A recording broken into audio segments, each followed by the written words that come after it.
Want to welcome Sandra Messer, Alan Estrada, and Linda Youngblood here to hopefully demystify and provide some good information on FHA, VA, and USDA loans.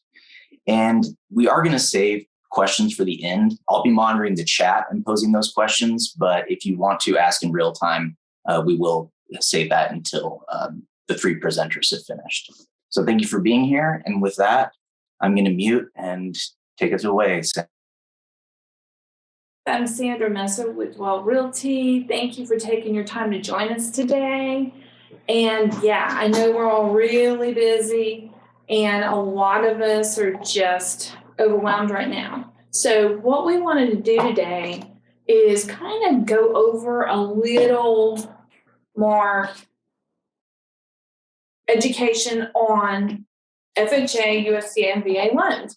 How many of you guys open the MLS and you have an FHA buyer and all the new listings say loan type, conventional or cash, conventional or cash?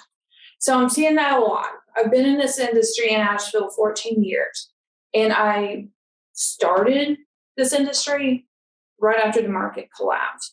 So I sold a lot of FHA over the years, a lot of foreclosures.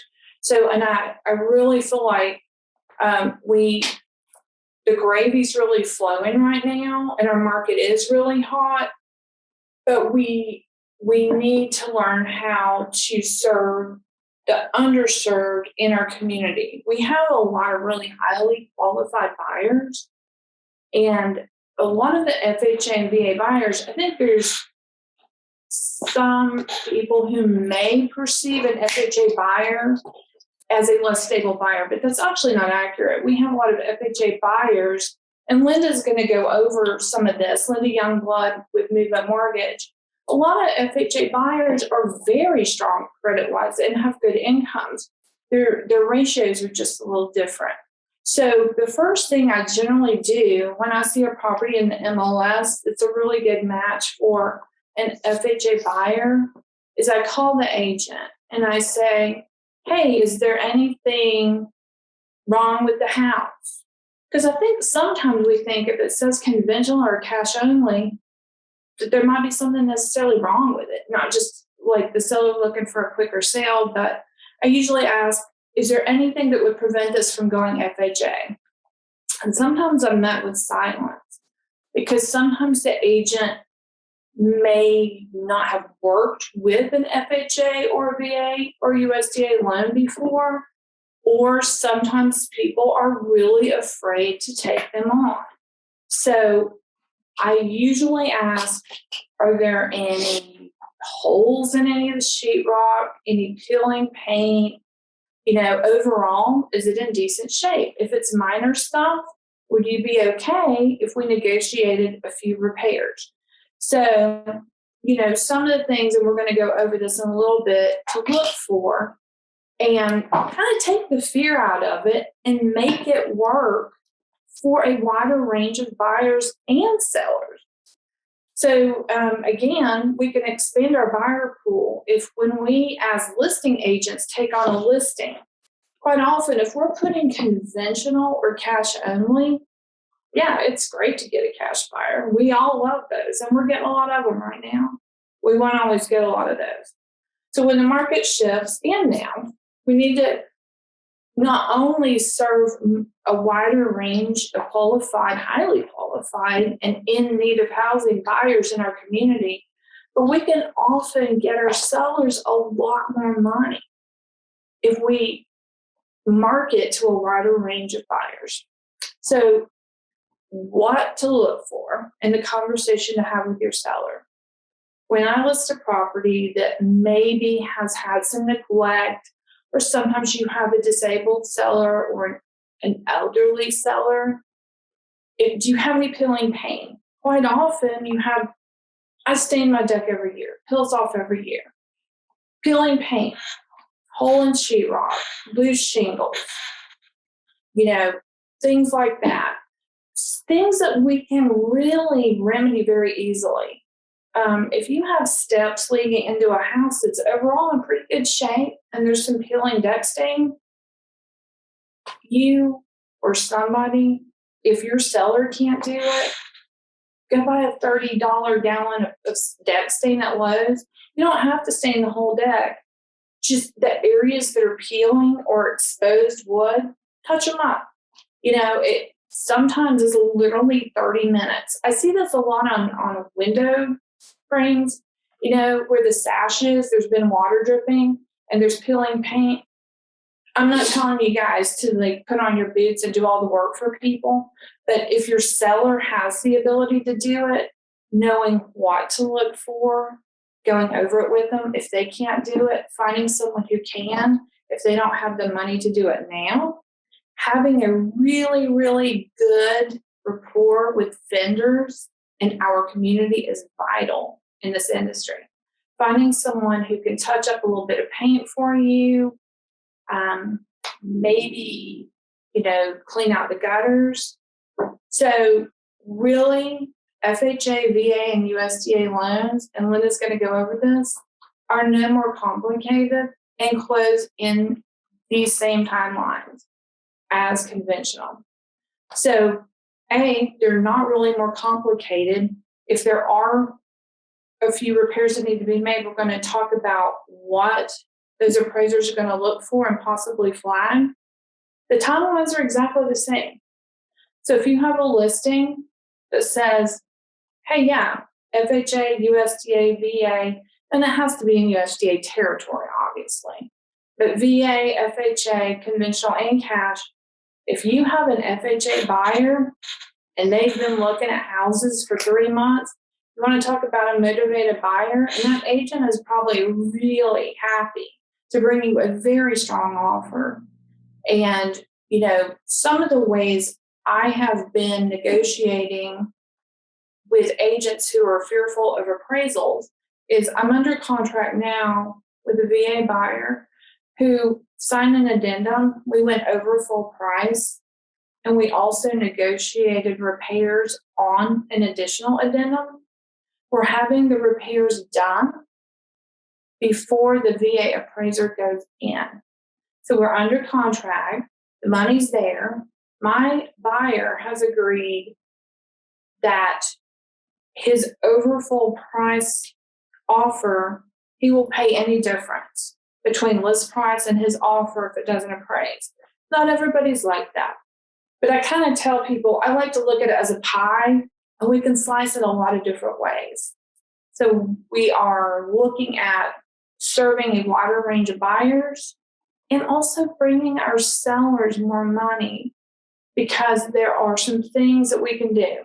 So FHA appraisal, between going under contract and when the appraiser gets in that house, if you have peeling paint anywhere, take care of it before the appraiser gets there. You generally don't have to paint the whole house or stain the whole deck, but anything that's obvious, they're going to see it and they're going to flag it. It's usually pretty easy and fairly inexpensive. Loose deck rails, tighten them up. Somebody with a screw gun, if there's a missing, spindle, go to Home Depot. Somebody go to Home Depot. There are so many inexpensive things we can address that will avoid a problem. So peeling paint is a big one. Loose deck railings and any kind of loose shingles is obvious. Torn flooring or missing flooring. Quite often we go into a house that's a great deal. Everything about it's perfect for a buyer. They're FHA.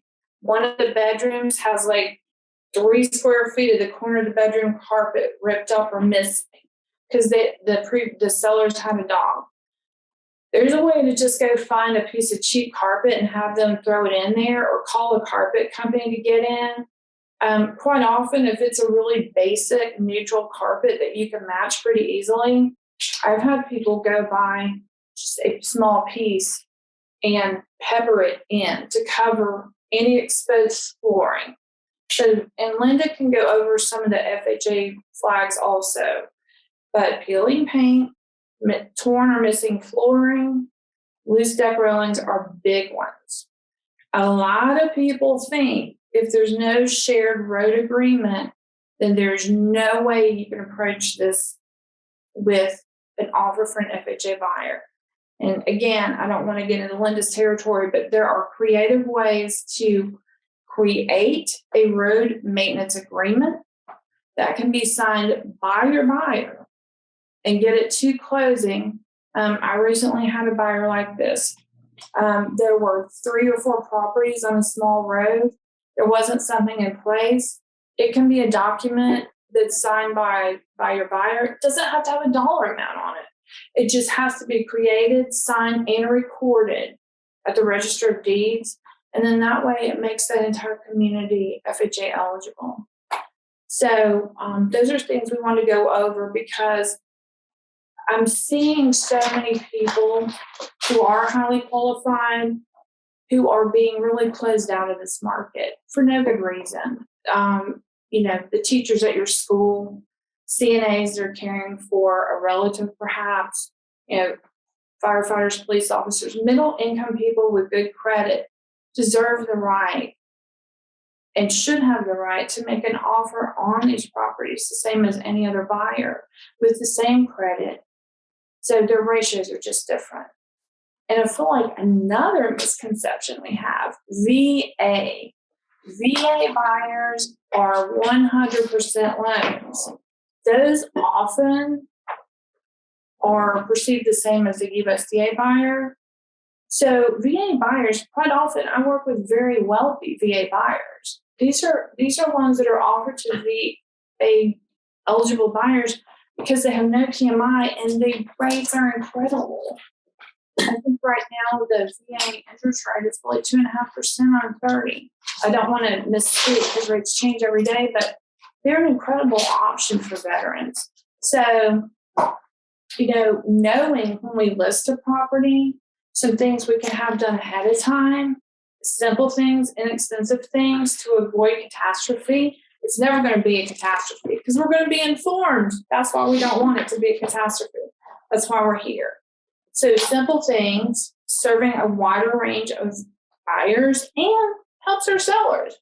If you have a wider range of buyers, when you cast your net, okay, right now we're all kind of casting the net. We're trapping lobsters right now, right? But eventually we're going to need to cast that net wider. And yeah, we might capture a lot of crab legs and shrimp. So, in the 14 years I've been in this industry, I've seen a lot of change. I've done a lot of short sales, a lot of foreclosures, and our prices, we all know, they're out there. And, rates are good. So we just really have to sustain and learning our trade from the ground up, knowing how to negotiate an FHA loan, knowing how to serve VA buyers, and knowing how to get small items taken care of for sellers and buyers ahead of time before an appraisal.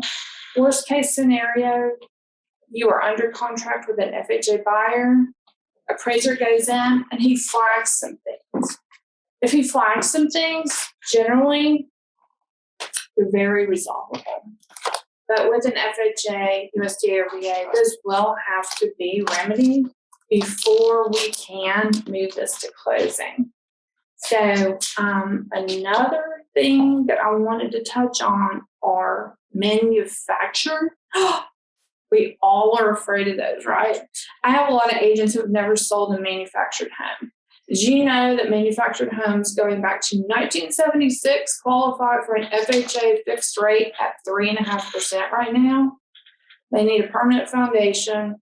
And we have some HUD guidelines I think we're going to put up or try and get to you guys that my structural engineer sent to me on the last VA deal I did.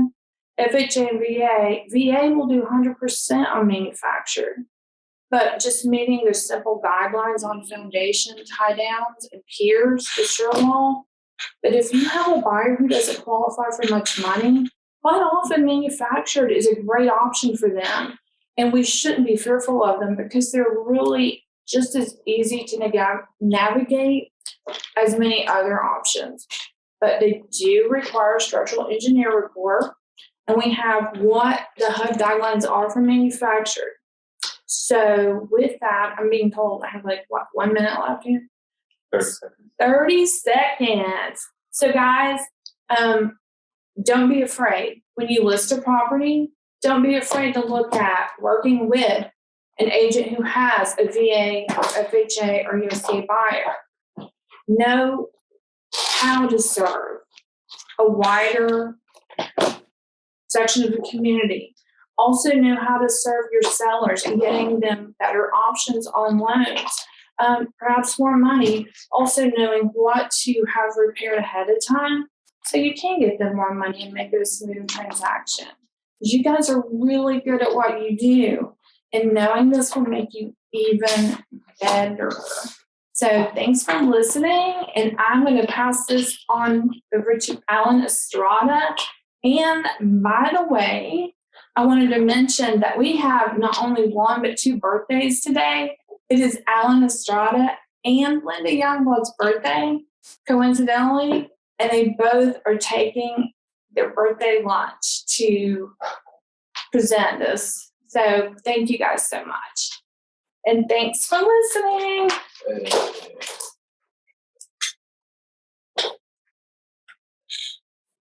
Thank you for that leeway, Sandra. Appreciate it. How's everyone doing today? So first of all, I'm very happy to be here. I'm very appreciative to be here with some seasoned people like Linda, like Sandra, who have had more than 10 years in the business. And we kind of want to just give you guys enough information to be more knowledgeable on these types of loans, because I feel like Sandra was saying, we have a lot of these loans where the listings come on and they say, hey, we prefer cash or conventional.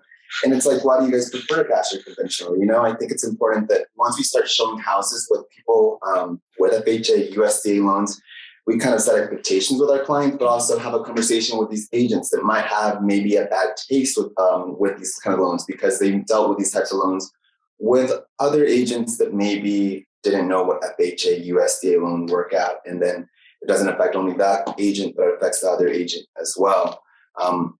We hope that we leave you guys here with more information, a little bit more knowledge about these types of loans, kind of help you guys create kind of like a checklist for these types of loans, because I think that helps me a lot. I know that helps Sandra a lot too.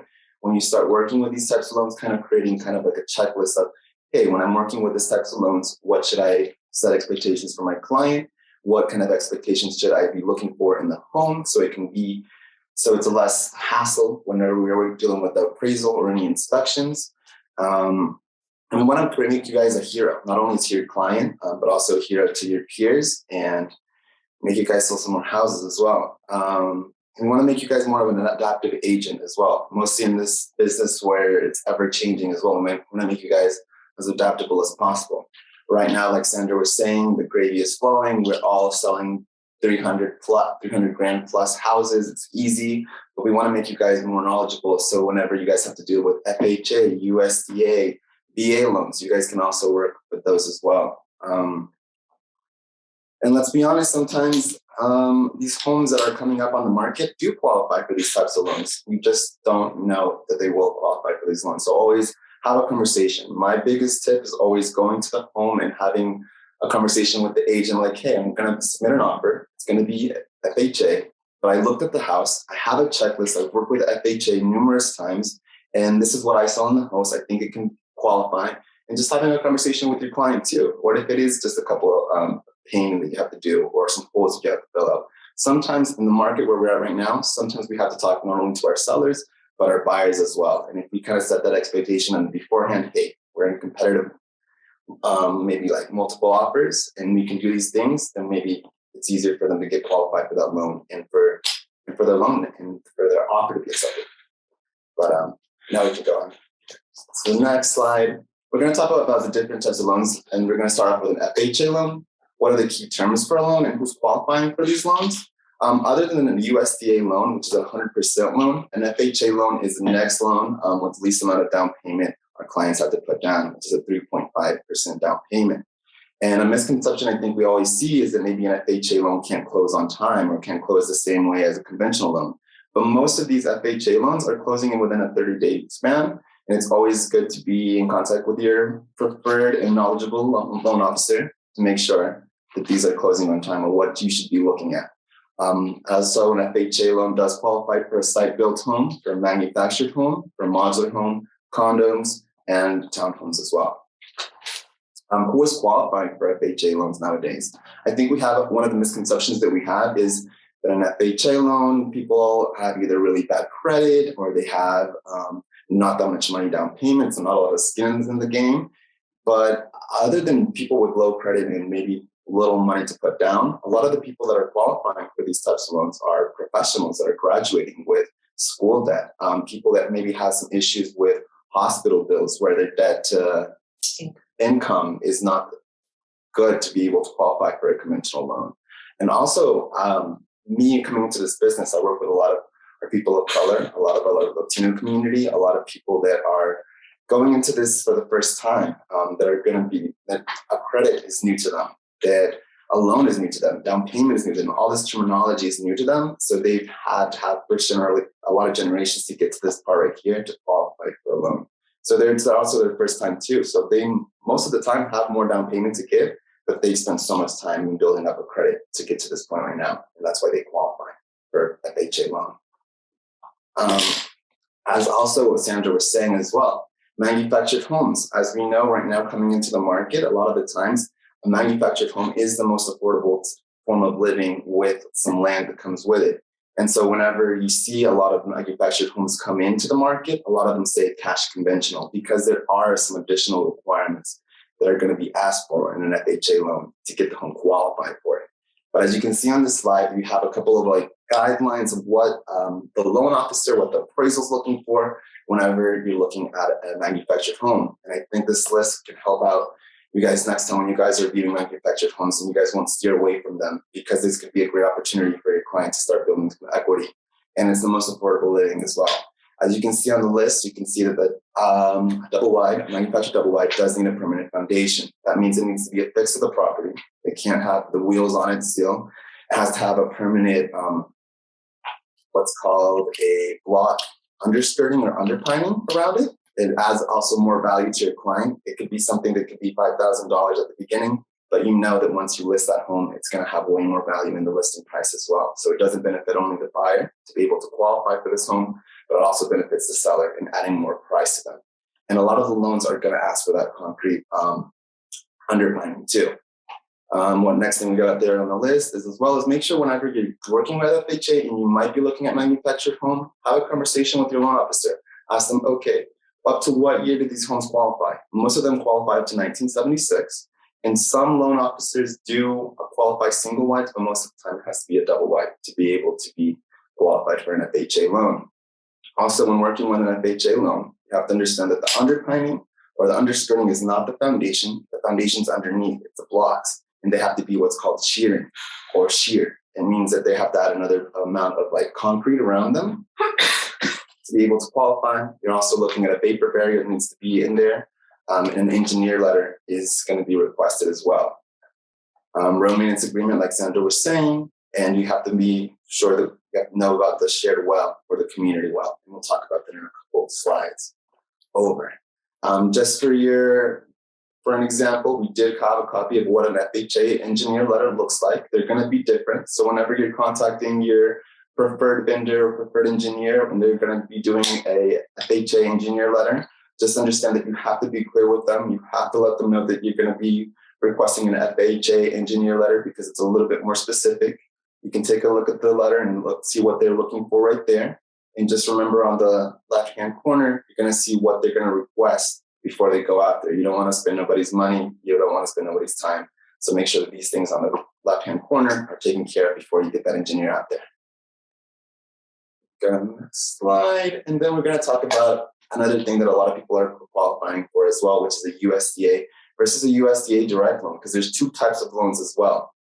USDA loans, as we know, they're 100% loans, and there's a big difference in them as well. And maybe you guys, the same way as me, are having a hard time. We're working for maybe a year to a year and a half with USDA people that can't get qualified or their loans don't get accepted. But here's a little bit of lineup in comparison to the both types of loans. You have a USDA loan on the left-hand side. They can still close within 35 days. Your buyer can pay for the repairs if the repairs are needed on the home, because we know that most of the time the house has to be in really great shape. USDA loans do qualify for manufactured homes. They just have to be new, or no one has had to live in the manufactured homes for them to qualify.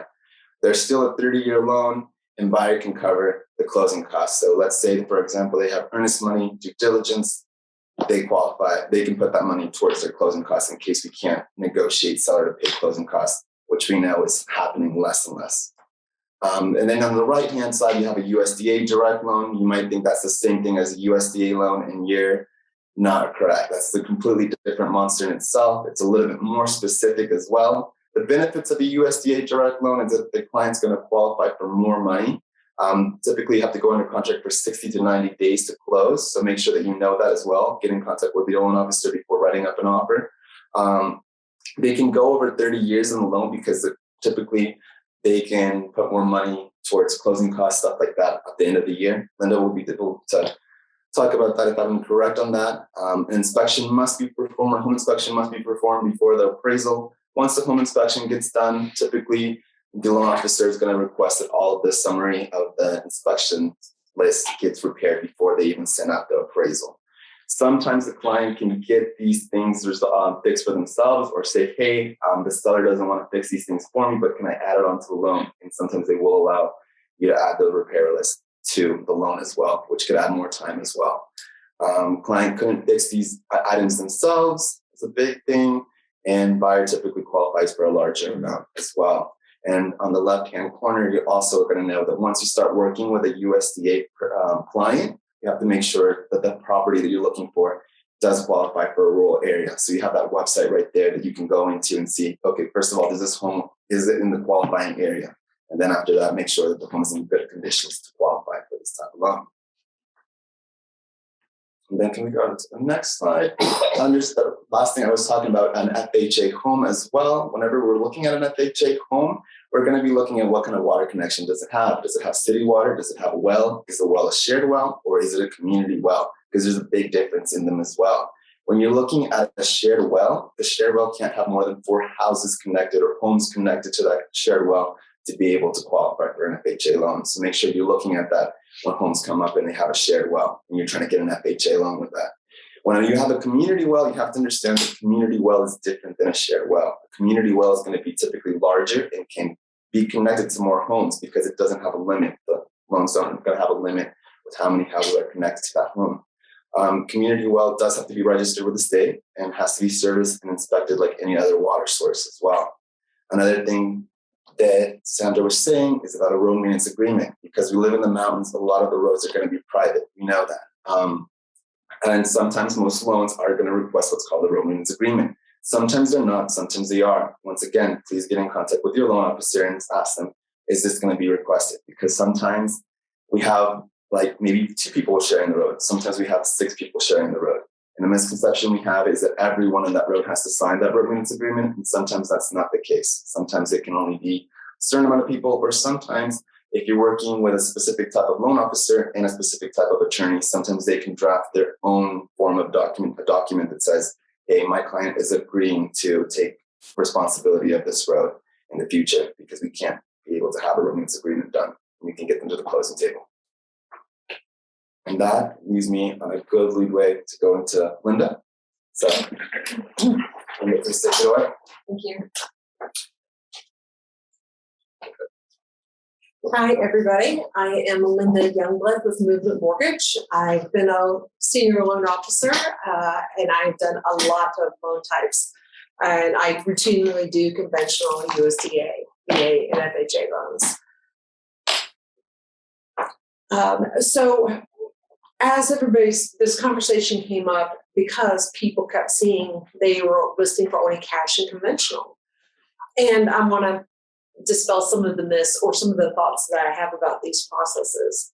I, like Sandra, agree that we're totally underserving a lot of our people in our community, and this webinar is actually designed to address that. So One of the things that I would like everybody to know is FHA, conventional, and USDA appraisers are usually the same people. Each appraiser has to get certified for a different loan type. And in our community and with our appraisal pool, they have to be certified with all three, or they're just not an approved appraiser. VA appraisers are different. All the VA appraisers come out of the VA appraisal desk in Raleigh. And did you know that a VA appraiser has to be a veteran too? So they are there looking out for their brothers and sisters in the military community. What I'm actually seeing right now is that my VA appraisers are coming back quicker than my conventional FHA and USDA loans. So if appraisals are your concern, I would not expect delays. They are not dealing with the same volume as everybody else, because we actually have a smaller VA pool here.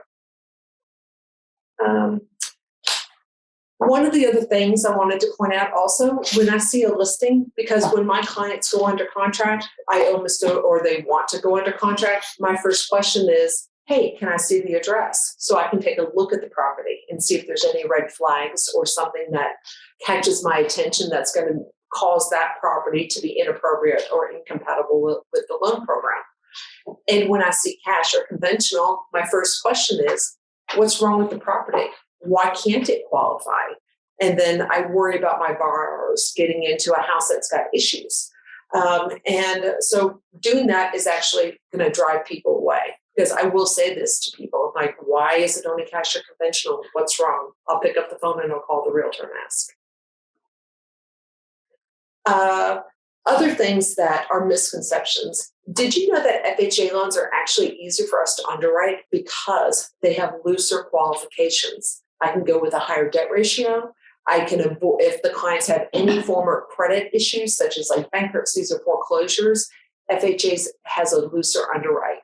They also have a lower credit score. I can go down as low as 580 on an FHA loan. So you have a much lower chance of the deal falling apart due to credit or some credit issue when you go FHA than you do with conventional, because there's more wiggle room for us.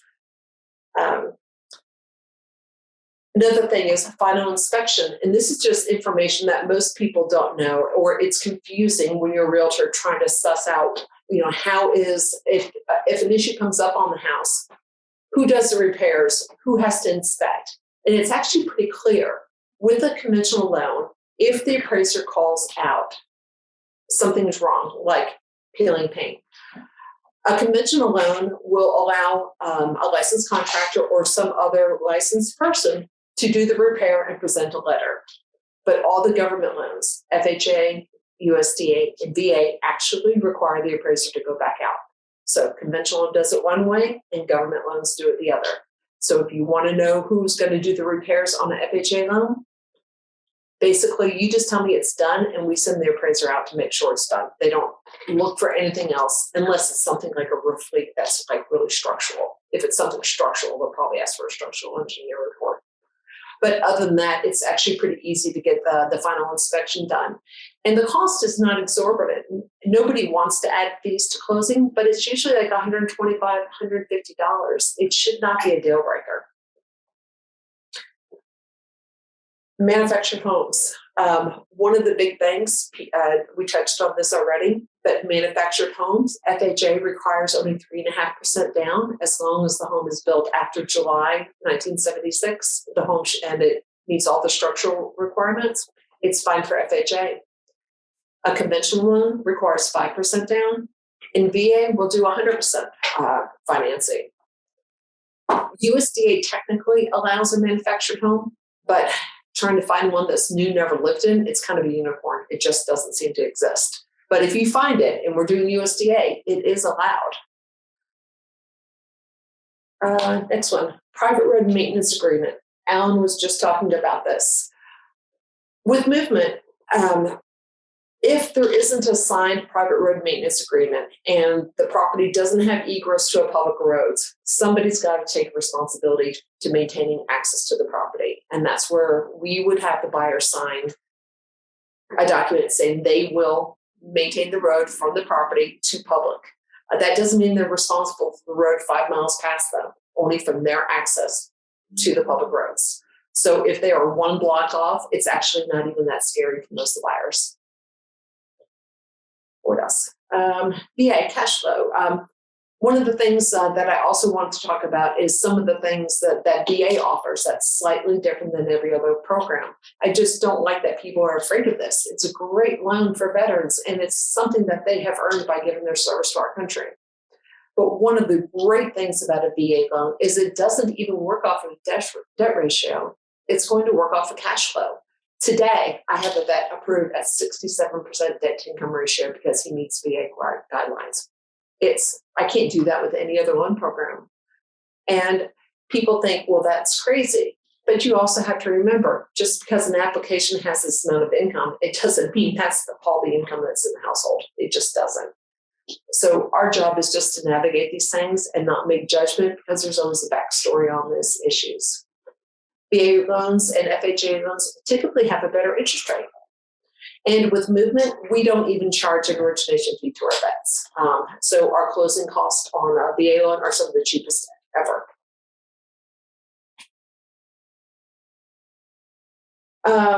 Next slide says tips on how to maneuver the process with the trusted loan officer. Work with a loan officer who has experience with these loans, and someone who's not afraid to take the time necessary to work with your buyers.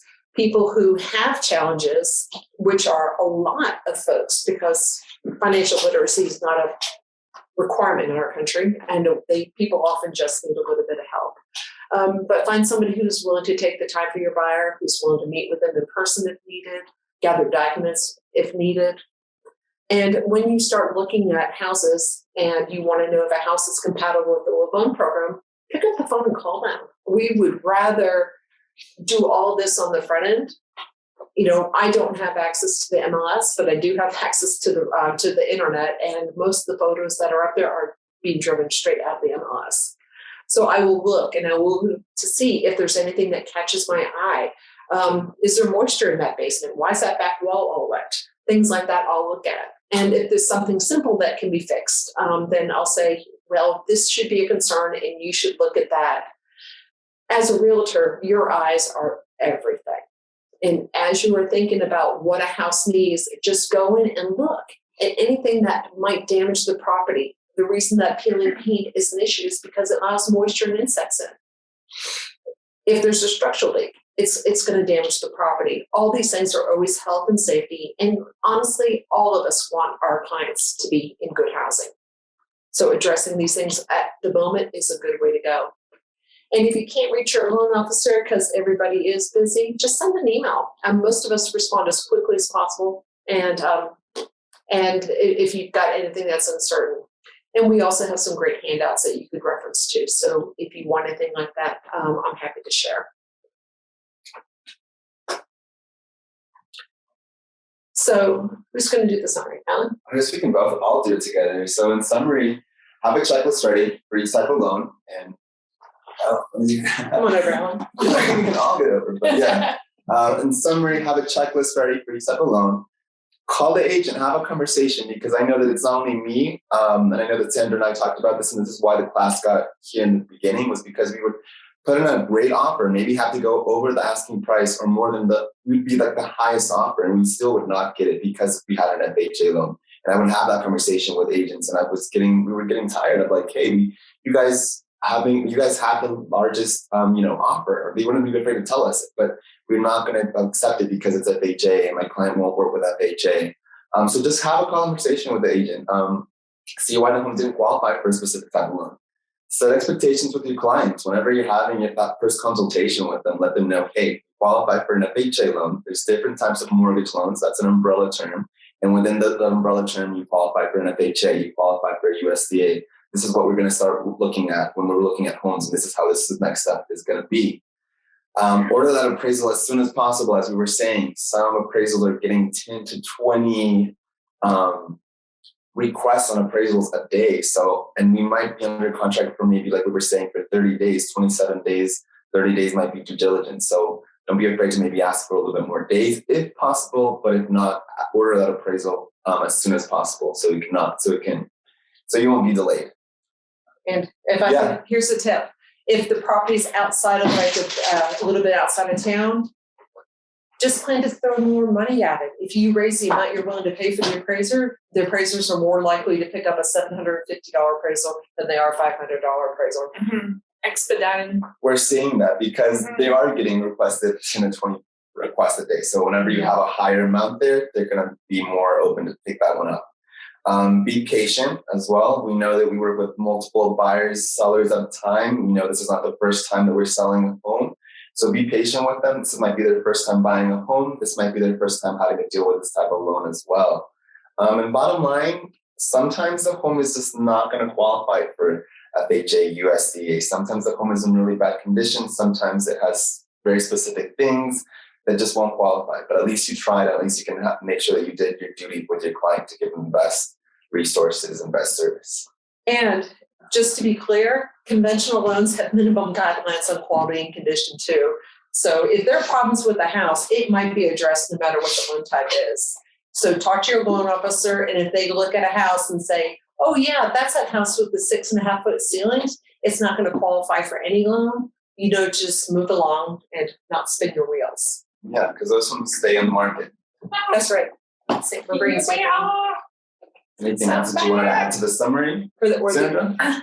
No, and I would say one other thing, and this could be a class in and of itself, for those ones where the home doesn't qualify for any of those loan types, and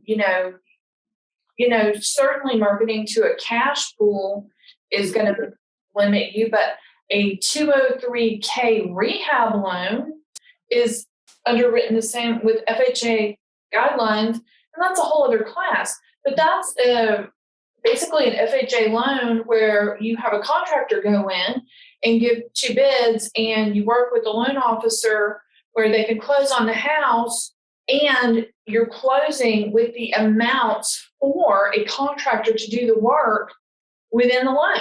So if you have a listing that is really in bad shape, it might be something that a 2-3K loan could get it sold for you. So there are a lot of cool loan products out there. And one thing I can say is it's really, really important to work with a local lender if at all possible. I have had several Quicken, Rocket Mortgage buyers in the last few years. And sometimes those loan officers are incredible, but there's a lot of miscommunication. I have right now a deal where the appraisal was scheduled and confirmed, and that was the 18th, and we still don't have it. And so why was it confirmed? Why did they confirm it? So working with a local lender, they know the community, they work hard, and someone can walk into their office and talk to them and hand them something. So, but guys, this is not, if I can do this for 14 years and not lose my mind, there are challenging deals for sure. And they're not always FHA or VA. Sometimes they're cash buyers. So, we're a team at that. yeah, we are a team. We're all in this community and this industry together. So let's kind of, instead of like shutting out certain types of buyers, kind of try and all create a bigger network. Knowledge is power, and that's why we wanted to have this class together, so we could share this knowledge with everybody. Yep. And I guess special thanks. Yeah, go ahead. Sorry. One other thing, did you know there's also a conventional renovation that doesnment have any of the restrictions that FHA 2 or 3? I did not. There you go. See, we're all these students. There's so many products out there, and work with a local lender. We're the ones that do all the specialty stuff. Yeah. And the special thanks as well to Realty and Land of the Sky Association for being able to host this class with us, and of course Linda for taking your time. Thank you. And happy birthday, guys! Yay. I mean, thank you for taking your birthdays to give all this information to you guys. So happy birthday. Thank you. So if you guys have questions, I think Matt's going to open. Yeah, I'm going to open it up. I do have one in the chat, which is probably for Linda. What is the maximum amount one can borrow on a VA loan? VA doesn't specify the loan amount. It has, I think you can go up to like easily 1.5 million. I've got a high balance VA that goes that high. I just watched somebody, I just gave a pre-approval letter for 575 with 100% financing. It has more to do with cash flow than it does anything else. Cool. And with that, I'm going to go ahead and allow people to unmute themselves. I think I saw at least one hand raised. Candy, so go for it. That's me. I was just curious, in your recommendation to order the appraisal as soon as possible, would that be applicable from the listing agent perspective for pricing? Or because typically, from my experience, we as agents don't order appraisals during the finance process. Am I misunderstanding? Or? No, I think what Sandra was saying is because the appraisers are covered up right now. So they're saying get in the queue to get the appraisal ordered, i.e. get your lender everything that they need so that they can order the appraisal. Because if I'm getting 20-day return times or 25 days, if we're out in Franklin or Dillsboro, it's running 30 days. So the sooner we get the order in, the more likely we are to get the appraisal back in due diligence and articles and settlement dates. Okay. Go ahead. I was just going to add one thing to it. Sometimes once the appraisals are ordered, they're taking up to 3 weeks for them to return as well. And sometimes it's just good to have a conversation with your agent. Sometimes you have an FHA loan, it gets accepted, you go under contract, but you know there's certain things that are going to be requested, that you had experience. And sometimes if you have a conversation with the listing agent, just ask them, hey, I see these things are going on. Would you rather us go ahead and order that appraisal and see what comes up? Or would you rather us fix these issues prior to the appraisal? Because I've had this come up before. Yeah. Okay. And in reality, if I order the appraisal today and they don't do the inspection for 10 days, and on day 7, you're out of your home inspection, you just call someone, cancel it. I mean, if the appraiser doesn't do any work, it doesn't cost anybody any money. Yeah. Yeah, we're not trying to make our clients spend more money. No. Yeah. We're just trying to look up for the best of the time. Yeah. And that's one thing I wanted to touch on briefly is, I have a lot of people who are simply not even asking for a due diligence repair request and terminating. Yes. So quite often ask for it. The sellers want to sell the house, and if you've made it that far, send the repair request. But like Linda said and Alan said, getting the appraisal ordered and in the queue, it doesn't mean you're not going to do an inspection. So that way it's moving and you can go do your inspections and do the repair request. If they know for sure 200% they want to terminate before the appraisal is performed, and then they stop the appraisal, no money spent. You get a refund on the appraisal. Yes. Thank you all so much. Thank you. So someone is asking in the chat for your contact info. So maybe Derek can put that in the chat, or you guys share the screen. It wasn't on the last slide, but we're happy to send it over as well. And we're happy to share this information as well, like phone number, email as well. Like email us, give us a call. We're happy to share this information with you guys too. Absolutely. Yeah. And you can also find us in the drop down. You can do a search in MLS for agent and type in names, and it gives the phone number and email. Or if you just Google Linda Youngblood, you will find me. And this, of course, is being recorded. So you can get back and get it that way too. Well, great. Any other questions? Did this help, guys? I hope. Yeah. Yes, helpful. I thought it was awesome. Absolutely, yeah. Yes. And happy birthday again. Thank you. Thanks, guys. We just want to take the scary out and make it easier just by being informed and creating unity. And we know that you guys are stressed, and we know that your clients are stressed too, putting multiple offers in and not getting nothing out of it, and people getting just tired of looking anymore, So Yeah. we want to make it possible. We want to make people more homeowners. We want to put more diversity out there in the communities, and we want to make sure that it's possible and tell it, So, yeah. And just kind of knowing what those flags are and taking care of them ahead of time quite often, it saves so much time and energy. So Appreciate you guys. Appreciate your time. And hopefully this Thank you guys for doing this, and thanks for sharing all your knowledge, and happy birthday. Thank you, Byron. Thank you guys for joining us. Thanks, folks. thank Have a great day. you. Thank you. Bye. That was awesome.